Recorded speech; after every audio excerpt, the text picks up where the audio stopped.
Welcome to Sports Biz with LD. I am your host, Larry Davis. And to my right, back from the left coast, where you been, Dr. Rich? I have been in San Diego. With, let me guess, with who? With Jamie Love, my partner in life and my partner here on the Daily Blue on Journey into Awareness. It's so nice to be back on the East Coast, the East Coast. The right coast. The right coast, that's right. Now, just real quickly, where you been? You haven't done your show in a month. You know, people, I'm sure, have been looking for your show. What have you been doing? Well, I've been traveling. Jamie and I went to see her mother in Moab, Utah. And she lives right by the Arches, which is a natural phenomenon. It's pretty amazing. And then we went to see Jamie's dad, Thaddeus. Jamie's mom is named Sandy. And Thaddeus lives in Canby, Portland, or Canby, Oregon. Is it safe to say, I guess, they're divorced? Yes. Okay. And it's beautiful over there. It's farm country and stuff. So we just relaxed and we kicked it. And we did some videos for our fan page on Facebook called Journey into Awareness with Dr. Richard and Jamie Love. And I'm happy to be back in the fold here. I'm sorry I missed the launching party for Blue Chip Magazine, but I'm happy to be back here with all of you, and I'm feeling the love.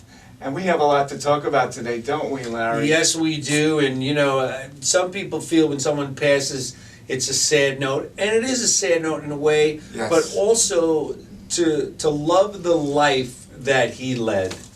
You sit here and Yogi Berra. Yogi Berra passes away yesterday at 90. Yes, a legend in many ways. So tell us a little bit about your feeling and your love affair with Yogi.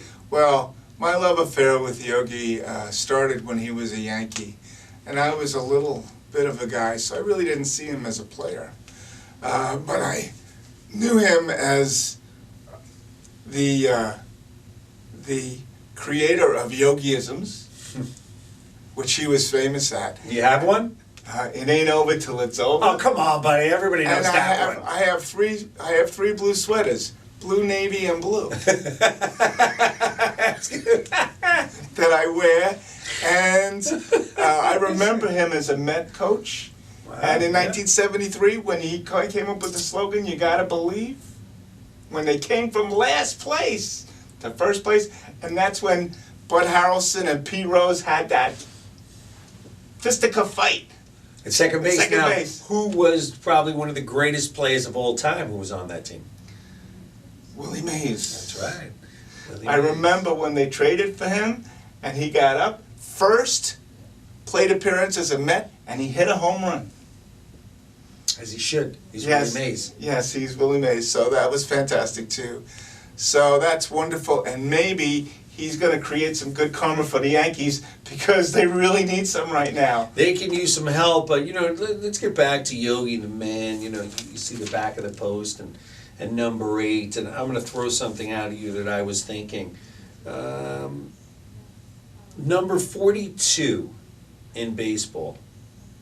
Mariano Rivera and Jackie Robinson. Now Jackie Robinson, because of Jackie Robinson, they did not give that number out to anyone. Mariano still had it, so once he retired, no one else will never have that number. You know where I'm going with this? Is it crazy to say that number 8, Yogi Berra, when you go back and look at his accomplishments in baseball, and it shouldn't only be that. It shouldn't be that he's just a great player. But the legend, we throw that word around. This man really was, before he passed away, a living legend, a man that you speak to every Yankee and every player and any person who ever met him, over his museum, that he was just one of those special people. So do you think I'm crazy to say that number 8 should be retired? I totally agree with you. I totally agree. Because this man has stats that no one will ever reach. 10 World Series. Yes. I think if he played 20 years, 19 or 18 of them as an all-star. That's right. All the records in World Series it really matters. As a player, and a manager. And also, it's important to remember he was really an ambassador for baseball. Excellent point. He was an ambassador for baseball. One of the other reasons That's why right. maybe his number should be retired in all of baseball. Yes, and we'll be back after these messages on Sports Biz with Larry Davis. And Dr. Rich.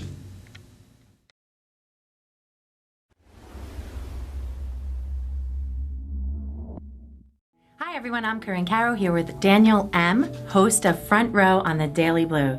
Daniel, you've been doing a great job. I love having you here at the Daily Blue. A little close right here. Tell us what you look for in a guest. You know what? I like when people have a certain style and an opinion about fashion, fitness, grooming, anything that really is an inspiration to the viewers. I've noticed I've never been on your show, Daniel. Well, we're going to have to fix that. Oh, so I do have style? You do have style. Winning. Doesn't mean we can't go shopping, though. Oh, great. See you on the Front Row every week on thedailyblue.com. Thanks so much.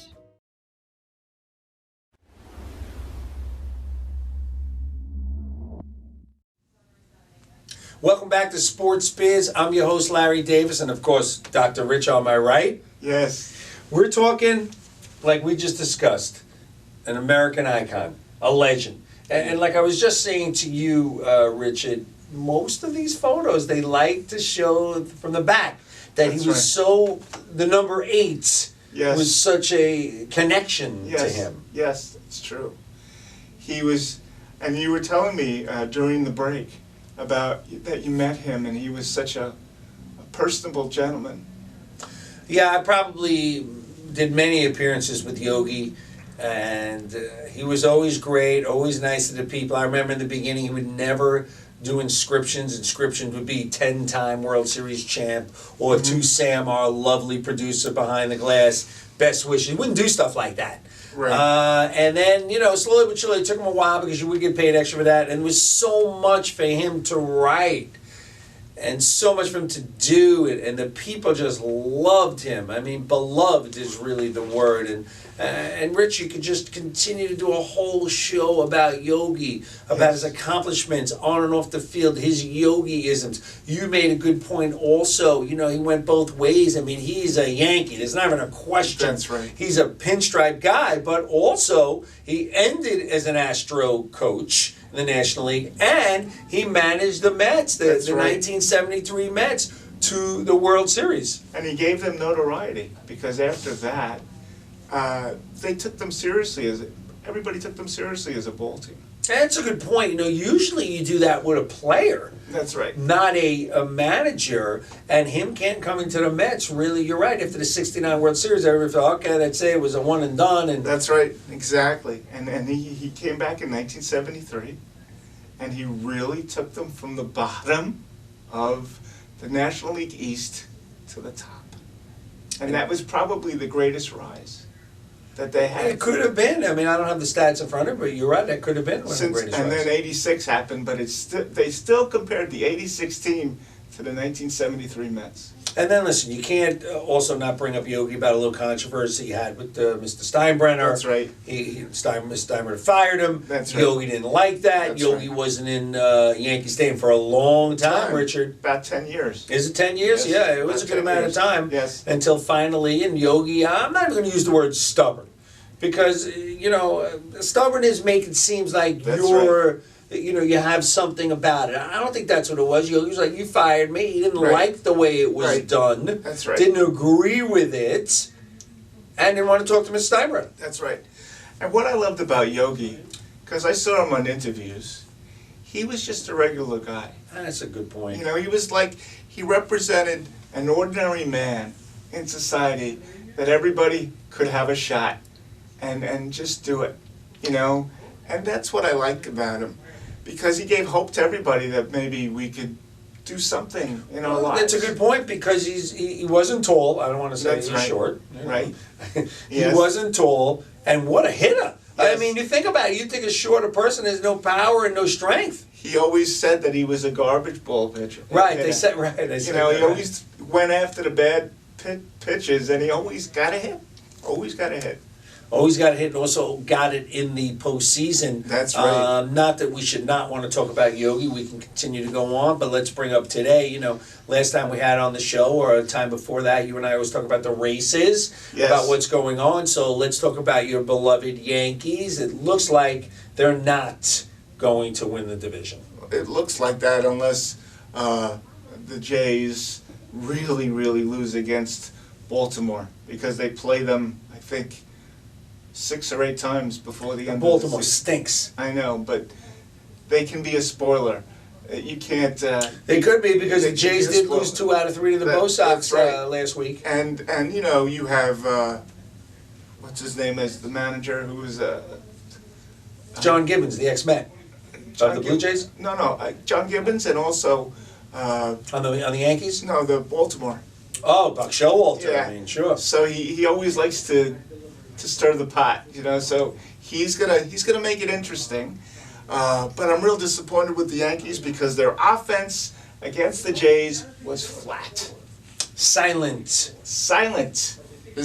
You could hear crickets. Well, more you than their know, bats. if we go back and look at that lineup, and I know you and I spoke about it early in the season, listen, you're getting what McCann's supposed to do. This is what they got McCann for. That's right. Teixeira coming back, everyone was a little surprised that he came back, but this is what Teixeira does. That's right. You know, Teixeira leaves Greg Bird, you know, comes up from the That's Yankee right. farm system. He's doing Yeah. what Teixeira did. Right. Very nice. Yes. Then you look at Mr. Rodriguez, which there's nobody, I'm sorry, there's nobody out there who said that Alex Rodriguez would have 30 homers, 80, 90 ribbies. That's Nobody. Okay, and there he is doing it that age. As a matter of fact, I saw Alex a couple of weeks ago at the Cantor Fitzgerald 9/11 day.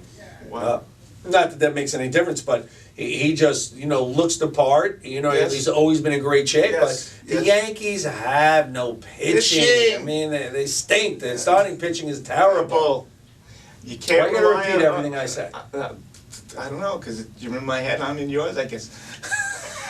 You can't rely on Matsuzaka either, and CC Sabathia. Isn't it amazing though? But that's the guy you can rely on. You I know, he know. went in from last year like, oh, it's torn, or Right. it's partially torn. Right. Every pitch he could be done. Right. And listen, every pitch this year, I don't even think about that anymore with him. And he gave up 2 pitches that day on Friday that went out of the park, and that's why they lost the game. It's a good point. You know, I was there that night. As a matter of fact, I brought Bernard King, the great Knick player. Him Right. and I went together. As a matter of fact, I'll tell everyone, and I might send the photo to Sam to put on the show. Bernard King was at my house for Rosh Hashanah dinner. Wow. I'm going to touch you, because then we have a connection. It's 6 degrees of separation. Something like whatever that means. So, you know, and let's talk about the Mets before we leave. Got to talk about the Mets. yes. You know, the Mets are in first place. Nationals got no shot. The Mets will right. be going to the playoffs. Hooray, hooray, Meet the hooray. Mets. Meet the Mets. Yeah. I'm really excited about the Mets. I really, really am. I I'm can a see it in Yankee your fan, face. but I'm really, really excited about the Mets because they're the also-rans. They're the people that nobody counts on, and now they're going to be in the playoffs. That's going to be real exciting for New York. And maybe the Yankees and the Mets might play in the playoffs. We'll see. I don't know. Rabbits come out of hats, so maybe there's some magic still left. There could be some magic still left because the Mets have some pitching. We got to go. Sportsman's LD. I'm your host, Larry Davis. And this is Dr. Richard Cherney. I always love being on Larry's show. It's a great show. I love talking about sports. And fill your passions, everybody. And we'll see you next time here on the Sports Biz with Larry Davis on the Daily Blue. Bye for now.